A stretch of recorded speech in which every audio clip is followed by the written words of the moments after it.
पश्चिम बंगालसह केरळ, तामिळनाडू, आसाम या 4 राज्यांमध्ये आणि पुदुचेरी या केंद्रशासित प्रदेशात विधानसभा निवडणुकांची मतमोजणी शांततेत सुरू आहे.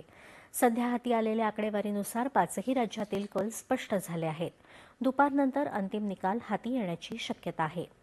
पश्चिम बंगालमध्ये सध्या 286 जागांचे कल हाती आले आहेत.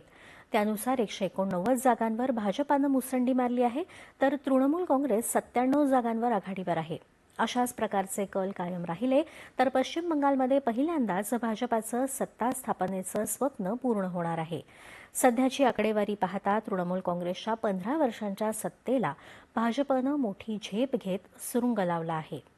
भवानीपूर मतदारसंघात तृणमूल काँग्रेसच्या ममता बॅनर्जी आणि भाजपाचे सुवेंदू अधिकारी यांच्यात अटीतटीची लढत सुरू आहे. सुरुवातीला ममता बॅनर्जी पिछाडीवर होत्या, तर सुवेंदू अधिकारी यांनी आघाडी घेतली होती. त्यानंतर पुन्हा अधिकारी आघाडीवर आले, मात्र प्रत्येक क्षणाला हे समीकरण बदलत आहे.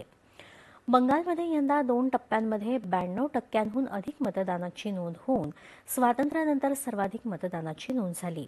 294 जागांसाठी झालेल्या निवडणुकीत सत्ताधारी तृणमूल काँग्रेस आणि भारतीय जनता पक्ष यांच्यात थेट लढत झाली.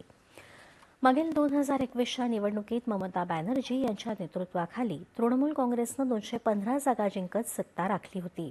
मात्र भाजपानं 3 वरून 77 जागा जिंकत मोठी झेप घेतली. या निवडणुकीत मात्र भाजपानं मोठी कमाल केल्याचं चित्र सध्या आहे. देशाच्या राजकारणाच्या दृष्टीनं पश्चिम बंगालचा हा निकाल महत्त्वाचा मानला जात आहे. निवडणूक आयोगाच्या माहितीनुसार आरजी कार मेडिकल कॉलेज अत्याचार आणि हत्याकांडातील पीडितेच्या आई आणि पाणीहाटी मतदारसंघातील भाजपच्या उमेदवार रत्ना देबनाथ सध्या 2,500 पेक्षा जास्त मतांच्या फरकाने आघाडीवर आहेत, तर संदेशाखाली प्रकरणातील पीडिता भाजपच्या उमेदवार रेखा पात्रा देखील हिंगलगंज विधानसभा मतदारसंघात आघाडीवर आहेत. आसाममध्ये